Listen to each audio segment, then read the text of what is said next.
everybody. This is Cone on the Road. Sure has been quite some time since we've Cone on the Roaded, but there's enough going on at the moment that I decided, at least for myself, I needed to kind of like encapsulate this moment in time, if not for me, for everybody else, but kind of mostly for me, to be honest. If you don't know, this is a thing that I used to do regularly. I think I was doing monthly Cone on the Roads at one point, which is basically just me vlogging from a car, basically just telling you all the things that are on my mind, or what's been going on, or what's going to be going on. And there's plenty going on. There's plenty that has been going on. I mean, the last 4 years have pretty much been the most whirlwind of years for me. It's just been one thing after the other, and that kind of sounds like a bad thing, but for me it's been actually a really great thing, which is weird because, you know, the decade of 2020 is like involved in that, and yeah, that was a really long, treacherous year for humanity, and continues to be. pretty much 2020 has never stopped. 2020 still exists. So it's a bit weird for me because personally, I would say my self-growth has been the most prominent in that whole span. So I've experienced my my personal renaissance while society is experiencing its personal Great Depression. It's been interesting. It's certainly been an interesting set of times. It also has not been extremely easy either. The effects of, you know, moving many hundreds of miles from home and then immediately diving straight forward into pandemic mode, and pretty much the first time in my life I've ever been separated, if you will, from my family, from my childhood friends and whatnot. It was a pretty intense feeling. But then also at the same time, obviously a relationship budded. If you aren't aware, sorry, off the market. For all of you ones of viewers over the years that were hoping to scoop this catch up, the ones of viewers that thought that did scoop me up, so off the market.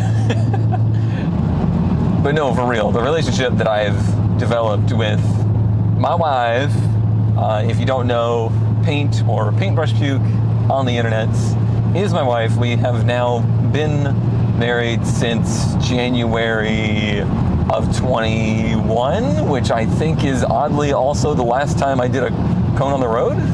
Somewhere around there, I think so. You know, she moved in pretty much right at peak pandemic times. I managed to get her moved down from New York. You know, I moved up from Florida, where it feels like North Carolina is our meet in the middle home. Like we are both separated basically almost equidistantly from home, and we're kind of just starting our own family here, and starting our own family we shall, because as of recording this, we're pretty much like, we'll say 2 to 3 weeks away from the two of us becoming the three of us. So yeah, I mean, that whole turn of events, going from basically single guy that was living in an attic, that quit his job and, you know, plunged into trying to do self-employment, you know, content creation full-time out of the blue. Fast forward 3-4 years basically, and here I am now actually doing this full-time. amongst other things that we'll discuss later, have a house in North Carolina, somewhere I always wanted to live, and I have a really great relationship with someone that I love very dearly, and we are starting a family together, which is something that I've also always really wanted to do. So it's like, that's a lot in the span of 4 years, and it all sounds super amazing, and it is. I mean, for us, I understand that kind of lifestyle isn't for everybody, and I wouldn't like push my own life experience on anybody as like, this is the key to happiness. You need to do what I've done, because it's different for everybody. Like it's different for everybody year to year. Like, I would say certainly 10 years ago, if you asked me if this is where I saw ultimate like happiness for myself, I would say no.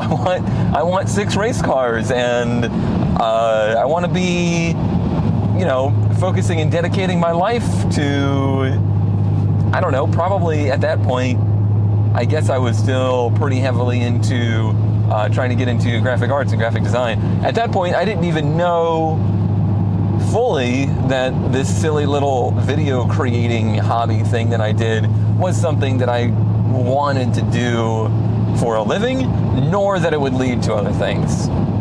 The act of trying to live a normal human's life in an interesting society and an economy, while also being self-employed, has been certainly one of those stressful things that I've ever gone through in my life. And there's been some things out there, but it's also one of the most rewarding, because no matter what's going on in the biz, no matter what's going on, it always feels like at the end of the day, it's my call on whether or not what I'm doing is going to be successful or not. Because the only person that's really holding me to doing anything or not to do anything is me. Which is difficult at times, because being your own boss makes you your own enemy a lot of the time. And it does happen a lot. I am certainly my own worst critic a lot of the times. It's also a problem where I don't push myself into doing things that I'm not comfortable doing sometimes, whereas with an actual boss, I find that a lot of the times you'll get added pressure. Like you're gonna get somebody barking up your heels to be like, you need to be doing this. This is the next big thing. And honestly, it's been one of the best parts of now being in a relationship. I can kind of lean on Paint quite a bit to be like, do you think that I'm like doing the right things right now? Should I be doing something else? And certainly in the last year, I've had a lot of kind of back and forth with that. Like, there was points at which I was pretty sure I was going to just kind of move back to content creation as a hobby or as like a little side gig, and I was going to go back into just your normal kind of workforce. What that was going to be, I don't know that I ever decided. I think it was just going to be whatever I found. Physically, I really can't do what I used to do. I do feel like I was skilled at that. Like, I do think working heavy equipment is something that I learned that I have a pretty good skill set with. But doing it for 10 years, moving all sorts of heavy building materials and stuff by hand, and the amount of just intense physical stuff that I put myself through doing that, I really don't think it would be very good for my longevity to get into that kind of stuff anymore. So yeah, I was kind of at a weird crossroads there. And one of the main reasons that I wanted to record A Cone on the Road was to kind of go over the where I'm at now, because I'm kind of right on the cusp of a little bit of a changeover, or maybe not a permanent change, but just something that I'm excited about and something that's making me feel like maybe there is still future for me within this industry, even if content creation is something that goes away or subsides.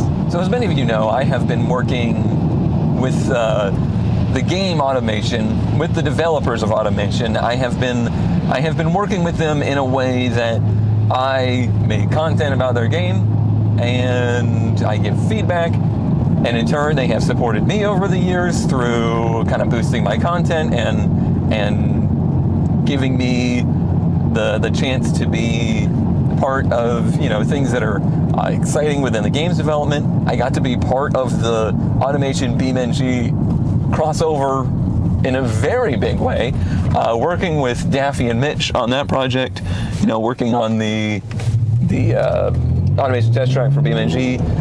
Honestly, one of the highlights of my life. That was one of the coolest things that I've ever done. I'm still blown away that I got the opportunity to work with that stuff, and with two people that I respect so much.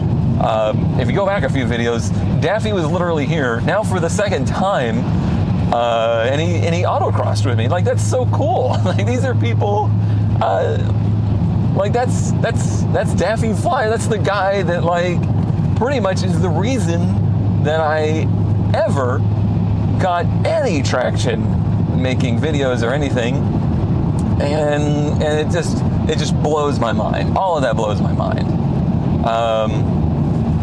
Not too much had really been happening though. I had kind of stopped doing a ton of Automation content. The Twitch build-offs had become very popular, so they were something that was very important for me on Twitch, but pretty much things this road has gotten rough. It's been a long time since I've been this way. But pretty much things had kind of just stagnated there, I would say.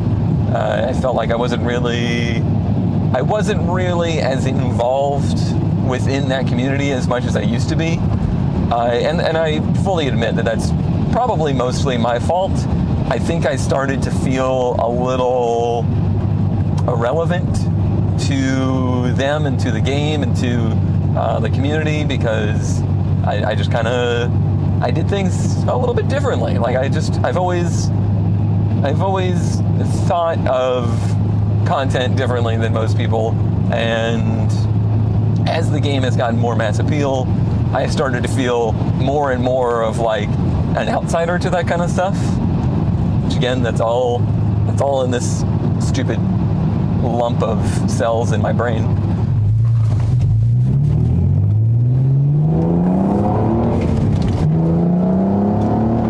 Still have Betty, by the way. I think some people thought I had sold this car or was going to sell it, but I think the TT is a permanent fixture, especially now that I've completely paid it off. So it's actually mine now, which is nice. Whoops, camera stuff went flying. We even put a new headliner in it recently. That was fun. That's cool. Do you like it? Can you see it? I don't know.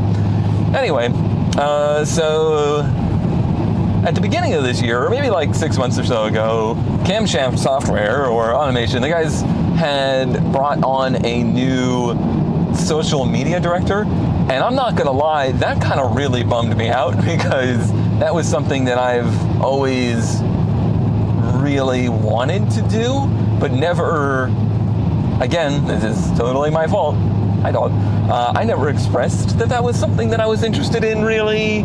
I mean, maybe informally, in talking with people, I've been if you ever need somebody to, run your Twitter or run your Facebooks or your Instagram or whatever, that's something that I would, be interested in doing. But I think through me kind of more so going full time with live streaming and making content, I think it was kind of assumed that I was pretty much satisfied and happy kind of being off my own, doing my own thing. So it was kind of, it was just kind of a little bit of a bummer for me because, like I said, I'd already been kind of trying to figure out what was going to be next for me. Things aren't really very positive in the Twitch world right now.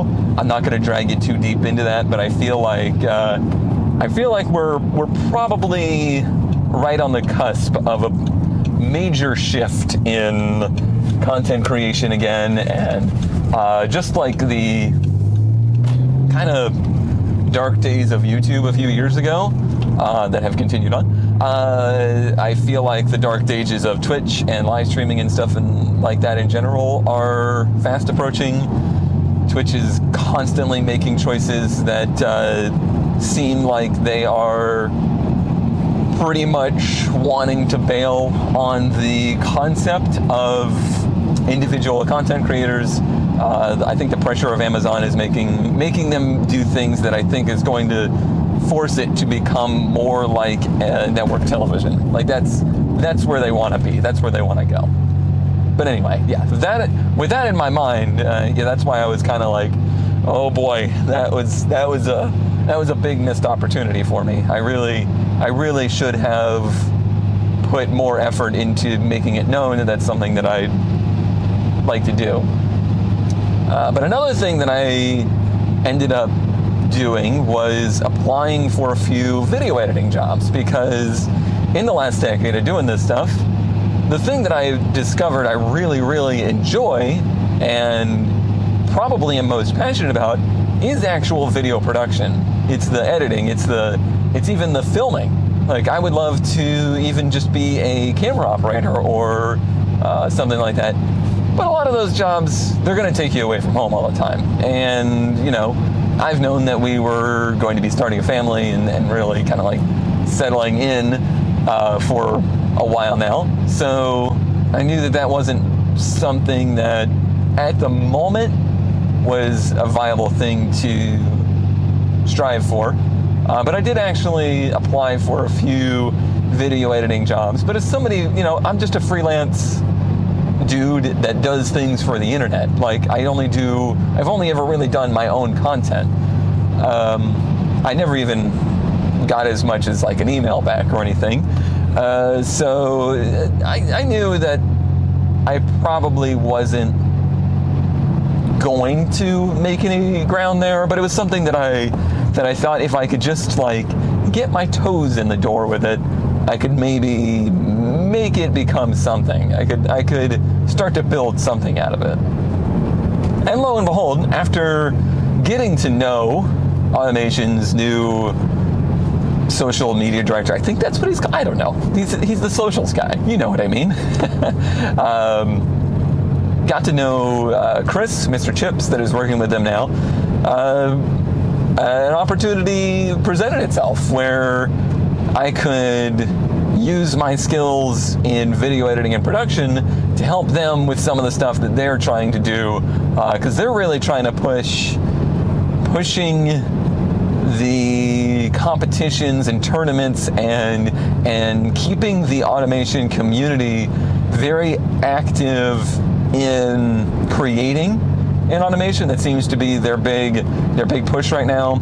And I got the opportunity to work with Chris and Rob on the Face the Update videos, and I am now more so a direct contractor for them. I am the freelance video artist to edit and produce the videos for their current competition. So we did Face the Update as kind of a feeler, and now we are deep into production on some of, I would say, the most comprehensive, like some of the most like actually well executed tournaments, like car building tournaments that they've ever done. Thanks in part to Mr. Chips, who was a community member that ran that kind of stuff, on his own, and is now doing it officially for Automation. And it's a whole nother level versus our cute little build-offs are nothing in comparison to what they're doing there. So I am now officially editing and producing those videos for the Automation Official Design Competition, and it's been great. I am really loving it. I'm putting in, 20-ish hours a week on it, and it's doing stuff that I just truly love doing. I've already learned so much. Like, I'm all self-taught when it comes to video editing and production stuff, and I'm certainly pretty comfortable with it now. I'm very comfortable with composing. Like, I love the part of taking footage and then finding the good and extracting it and cutting it into a nice smooth video, trying to make people's thoughts come through as clearly as possible.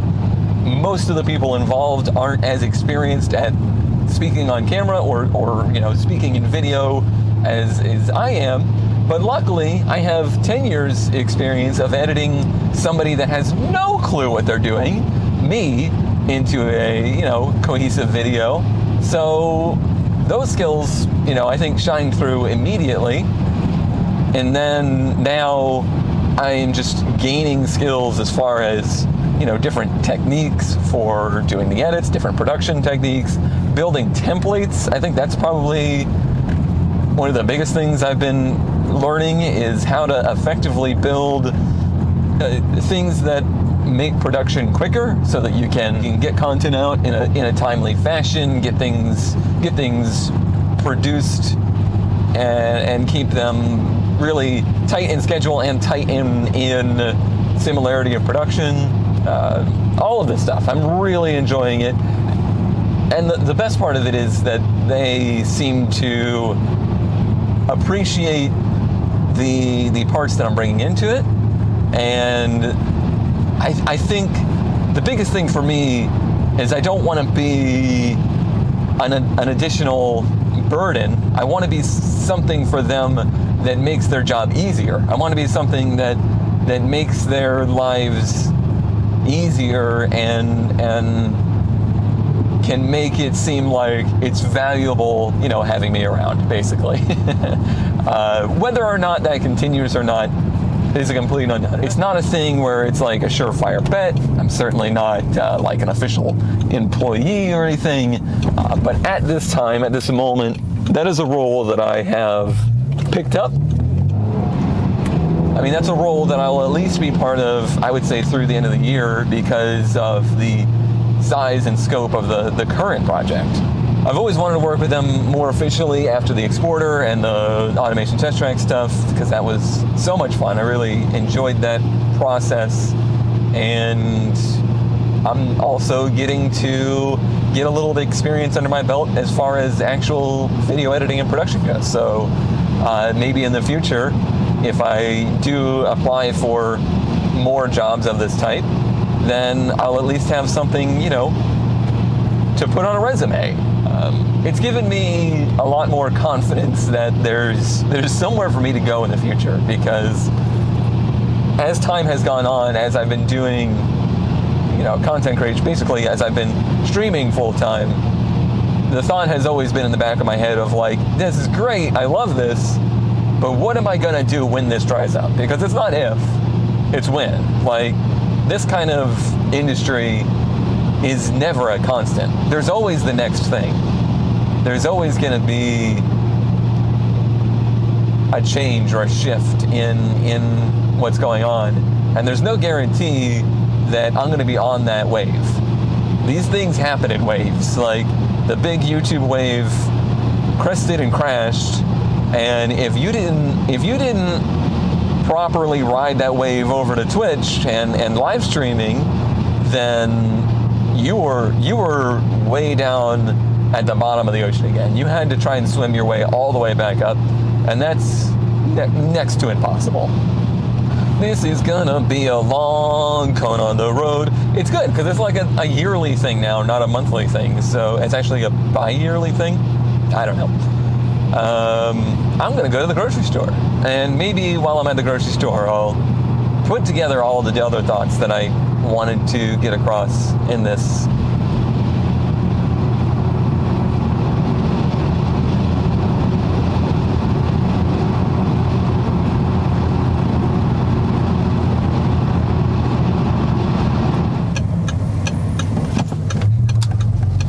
putting in a mini golf course here. I'm so excited. You know you live somewhere rural when you get excited because they're putting in a mini golf course where you go grocery shopping, which is 45 minutes from home. Rural life. We go.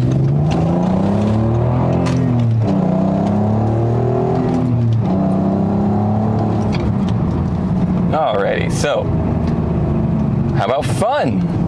I mean, honestly, having a child is fun. I mean, kinda. I mean, well, No, I'm excited. We're both excited. It has been a hell of a process, though. I feel like both of us have learned so much about the whole idea of parenthood, and we're not even, parents yet, but there's so many misconceptions. It's been pretty entertaining, I would say, for me, just interacting with people going through this process, because so many people do have just vast misconceptions about the whole ordeal. It is certainly something that makes you have a deeper understanding and, I guess, sympathy with your parents or guardians, or not necessarily. Like, I know some people have terrible relationships with their parents, or they had bad parents or whatever, but somebody in your life dedicated a big chunk of their lives to getting you to the point where you are today, where you're old enough to watch this. Like, somebody made vast sacrifices in their life to get here. Some people are born into a situation where they themselves have to make the big sacrifice to get themselves to this point. And I guess I'm even going to include people that had that kind of upbringing into this, because it's an incredible feat just to raise a human in society. And it's obviously, I'm speaking as an American here. It's harder every day. The medical system in this country and many is so awful as far as not just in the way that it's expensive, not just in that it's complicated. It's you're more than ever, you are so just a number in the system. Like, you're very rarely actually a patient anymore until you are direly sick. Like, until the point at which your life is imminently ending, you are very unimportant to the grand sphere of medical care in this country. And that's a very daunting thing. It's a very scary thing. At least it always has been for me. And I was pretty nervous going into this process, because we are having a higher risk pregnancy here, and I am going to use the term we, because we are in this together. And if you have a problem with that, you can just shut the fuck up. So we certainly did our research. Like, we did read books, we sought out advice from others, sought out advice from friends and family, just on what to expect in the process. Just getting to the point of starting a family is not an easy task, and then obviously, like I said, having a higher risk pregnancy, because Paint is a type 2 diabetic, which brings in a whole host of differences. I think the biggest thing that I've gotten out of it is you can do all the research in the world. You can read about it. You can ask friends. You can ask anybody, and you're going to learn a lot, and you are going to know nothing, because it is absolutely different for everybody.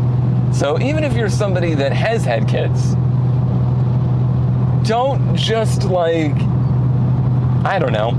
I would say don't try to make anybody feel small. Don't try to make anybody feel like their issues aren't real just because your experience differed. And I think that works both ways. If you had a terrible pregnancy, or you had a terrible anything really, I would say try not to belittle somebody that might not be going necessarily what you went through, because what they're going through is also real, and it's also probably one of the biggest things that has ever happened in their lives. Overwhelmingly, everybody has been supportive, like from day one, both family and friends, and the community that is part of what I do for a living. Like, what I do for a living is basically having hundreds, if not thousands, of coworkers that I am in direct contact with. Like, every one of my quote-unquote customers is basically on the level with me as a coworker, because I maintain like a direct line of communication with everybody. Like, I don't just make stuff and put it on the internet. Like, anything I make, I am in direct communication with everybody that is consuming what I create, content-wise. And that could be a really daunting thing. It could be really scary, but it can also be incredibly wholesome and very supportive, and that part of it has been super great. Like, because we are both so very far from home, like, her family is 10-12 hours away, my family is 6-7 hours away. We've really only seen them 2 or 3 times total in the past couple of years. So although they do support, and they provide words of wisdom and just overall support, it's not the same as just being there. So having a big group of people to kind of rally around us through the process has been really important to me.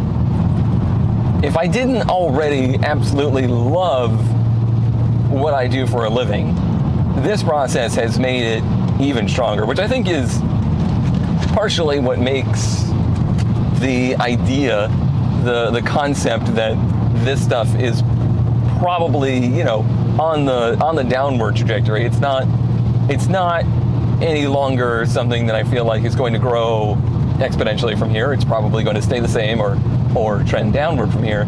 It makes that a very scary feeling for me, because it's like, this is such a big part of our lives now. Like, this is something that I don't know that I could just do without anymore. It's that important to me. Didn't I say I was getting into the fun stuff? Oh well. It has also been fun. It has been incredible.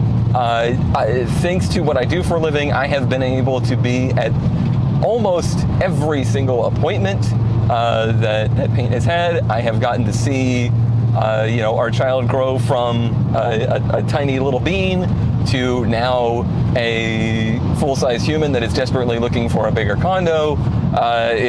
It's been incredible. I've loved every step of it. Even though some of it has been a nightmare, we have dealt with some absolutely horrific doctors and also some wonderful ones.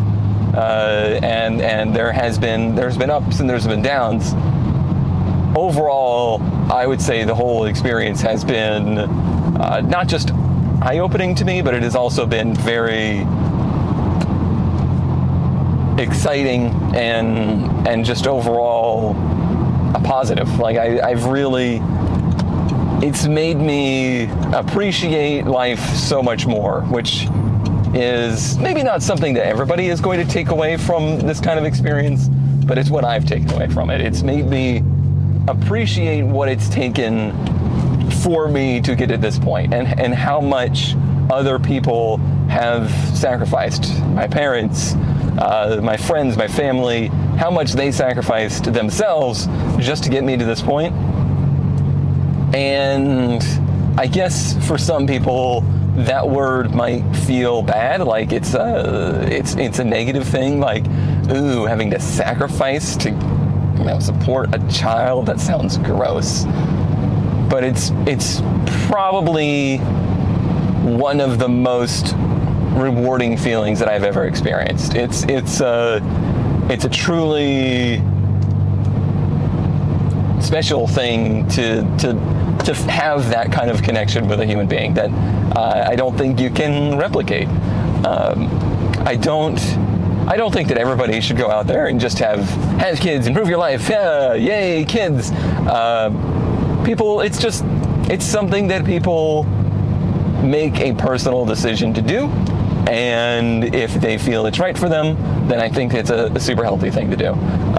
Having 15 kids because you're bored and then not paying attention to them, okay, that's not really the same thing, sorry. But it's, for me, I'm nothing but excited about the whole process from today until, that's forever. That's, there's never a point moving forward where being a father is not something that I am. So no matter what happens. So it's an incredible thing to be going through.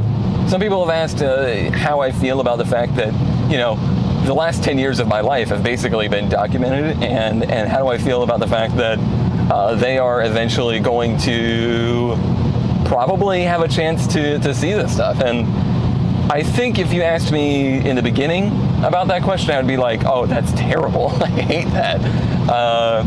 But now it only excites me in a way. It only, I appreciate so much knowing every little detail about how people got to where they are. I love hearing how my dad got to where he is, or how my mom got to where she is in life, like how they got to this point. And that's stuff that I've committed to memory and is desperately important to me. I just witnessed the biggest garage I've ever witnessed being built over there. I think it was like 8 bays, and it looked like a personal garage. I feel very small at this moment. Okay, anyway. Wowzers. Yikes. Anyway, yeah, that's been incredible. But also, I feel like it's important for both of us to maintain a sense of our lives having value too. I'm not gonna stop doing the things I love. I'm not gonna stop taking chances and doing things for my own personal gumption. There's certainly a different feeling to it, like taking risks when it's just me, like quitting my job even though I didn't make enough money to live. That was a huge risk. Would I make that change today? No, I wouldn't have made that change just at the point of getting married, because both of our lives are important to me, and I wouldn't just make that sacrifice for both of us unless it was something we both decided on. So yeah, it changes, and now with it being 3 of us, would I even consider something like that? Maybe not. But it doesn't mean that there's not still things to strive for and try. It just means that you kind of have to be a little smarter about things, which isn't a bad thing. That's part of growing up. You kind of gotta learn from your lessons and pick your battles eventually. But that being said, I just talked about the fact that Daffy was down here. Daffy from New Zealand visited America and then flew down for a couple days to go autocross with me in the 240. That's mind-blowing. I am over the moon about that. That is an amazing life experience that I never could have imagined. I was just grinning ear to ear after that. And it went so well. It was so great. I'm so, again, thankful to everybody that helped make that possible. Like, I couldn't have done that on my own. If it was just me, I would have, like, I've been just pouring money into trying to improve the house, trying to, make a safe space for them, trying to make sure they have all the things they need. And enough people, I think, within the people that support me realized that. They were like, we need to make sure that he does something for himself. And I just kind of, I recognized that and accepted it. And I'm so glad that I did, because it just put me in a better place.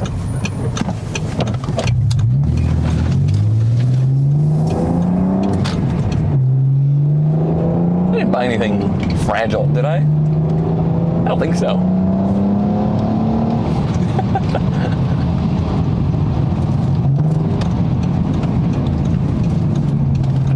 This is your usual grocery getting commute, right? This is the same for everybody. God, I love this car. I did test it. The car seat does fit in here. Even the reverse one.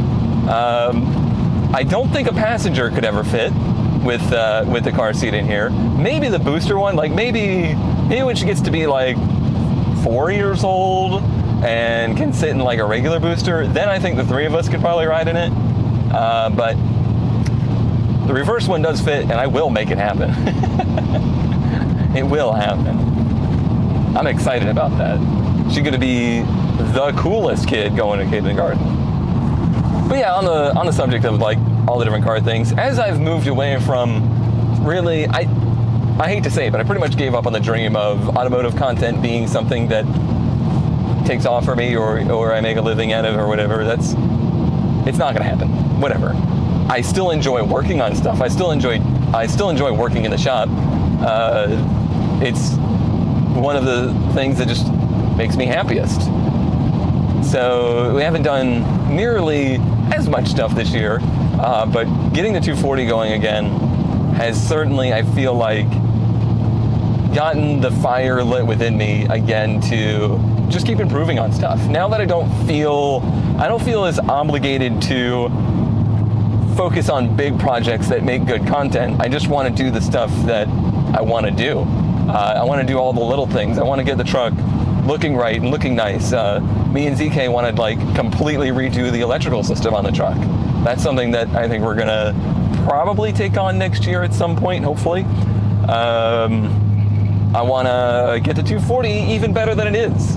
Like, that car is fast as shit now at autocross. Like, it is incredibly good, but it could still be so much better. Like, I still have mostly stock suspension arms. I still have, an alignment that was set by I 10 years ago now, about 8 years ago now. So much could be improved about it. I definitely need to do more work clearancing the fenders for the tires and things like that. And not only that, I'd like to kind of improve on the car itself too. I love that car. That car means so much more to me today than it used to. Like, when I first started working on that car, I made it into the car that it is because it was the worst one that I owned. Like, that was the worst 240 I ever owned. And I didn't feel bad about kind of piecemealing it together to make it into what it is.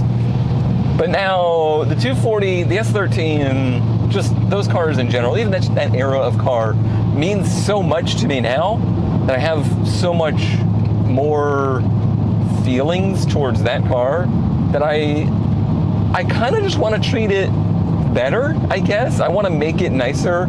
I want it to be something that when people see it, it makes them smile. Like, it already does. I already get so many comments and thumbs up and just, people are excited to see it. But the nicer it's presented, the more so it's going to do that, I think. And I'm deeply inspired to do that stuff to it now.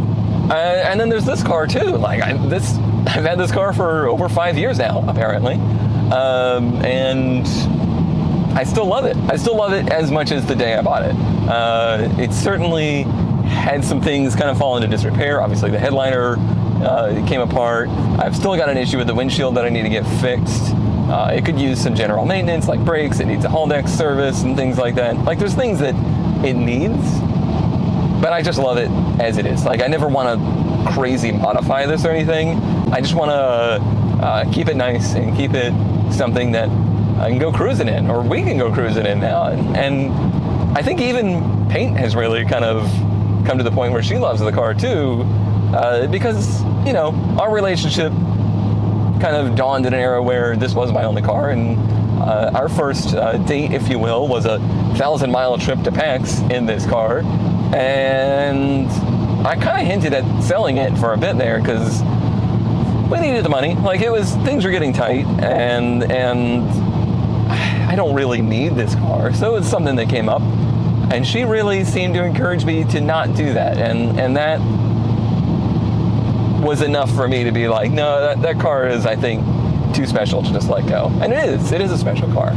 There's not very many of these that were made, and there will never be anything like this made again. I do still want to take on more projects, though. It's certainly not like I'm just going to abandon, you know, working on stuff and making videos about working on stuff.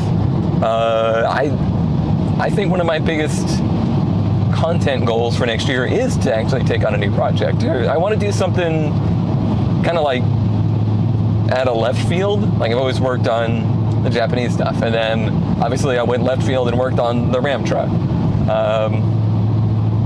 I kind of have, obviously this is tied to what's going on, I have the desire to kind of build us like a family truckster.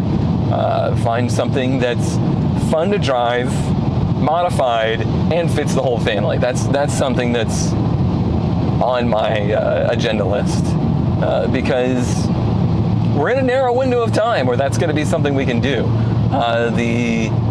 The change is coming. Like, vehicles are always changing, but major shifts are happening. Major rifts are being made, and the kind of stuff that I love and am passionate about is not going to be something that is obtainable or usable or accessible by the time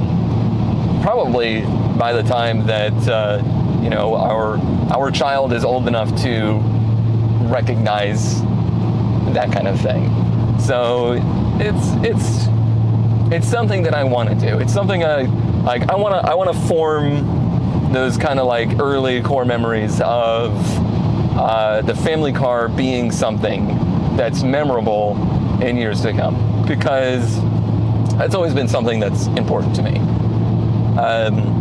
I have probably told the story about being shoehorned under the bed of the El Camino going, you know, to school so many times. Like, I've definitely told that story so many times over the years. It's something that's just forever in my brain as a happy little memory from our childhood. And, you know, I forever tie my dad, El Camino, and being cool.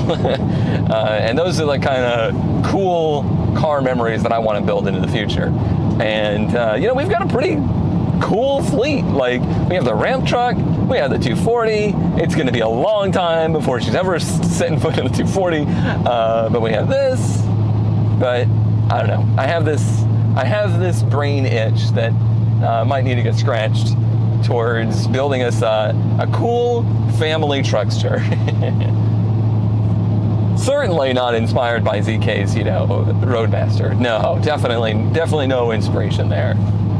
But I also loved being competitive again. Like, getting back into autocross was really fun. Like, I've always loved autocross, but I guess the amount of time I had away from it, and the fact that for the last 3 years of autocross, I either wasn't driving my car, or I was driving my car with, you know, kind of not great equipment, like really worn out tires. I was never competitive. There wasn't a class for me too. Oh, this intersection always scares me. I just gotta go. Sorry, groceries. So it never felt like I was there and I was having fun, but I was never doing anything competitive. Now there's a class the 240 fits in. Now I'm in a position where I can actually run, you know, decent tires on the thing. I want it back. Like, I want to do 8 to 10 events a year. Like, I want to be competitive in that car. I want to be doing it enough that people recognize when I come to autocross that somebody is there and they're going to take it serious. Like, somebody just showed up that's going to be competing for, fastest time of the day. Like, that's the attitude that I want to take into it. I never previously thought that was possible, but we have that supercharger tuned. We have everything to do with the engine so good right now. That thing runs phenomenally. And now that there's a set of tires and wheels on there that kind of more appropriately fit it, I think it's possible now. Like, that car actually feels like something that can do it. And I want to try and take it there. Ram truck just makes me smile. Honestly, just driving it makes me smile. But doing transports with it, like hauling the 240 places with it, is a smile bigger than the smile that is physically possible. It just makes me so happy to just be doing that, like doing something that is an era that is 30, 40 years removed, and experiencing that is incredible. I really enjoy it. And you want to talk about something that puts smiles on people's faces, when even though it doesn't look amazing now, like, I feel like if we could get the paint not looking so crappy, it would really draw people's eye. But when I load that 240 onto that truck and go places with it, people notice and people smile and nod and wave, and it's cool. It's really cool. I mean, who really knows what life's going to throw our way moving forward? Maybe everything I've said that I want to do doesn't happen, and that's okay. I've come to a point in life where I'm just ready and eager to take on whatever's thrown at me, and I know that I'm going to make the most out of whatever it is, and it feels good to kind of just be at that point in my life where I feel like I have the confidence to just take whatever is thrown at me and make the most of it. And I look forward to the opportunity of, taking whatever life throws at us and doing what's best for our family. And that's equally as interesting and enjoyable of a challenge for me. I honestly do look forward to that. But no, seriously, from the bottom of my heart, which I think is like here, thank you to everybody that has helped to get me and now my family to this point. You're all very important people to me. I just said this last night. There was a BeamNG dev in chat last night on Twitch, and I just kind of took a moment to be like, I hope you realize that you and everybody that's worked on BeamNG and everybody that's worked on automation, they are kind of like sacred people to me. They're very, very important people to me, and they always will be. And so are you.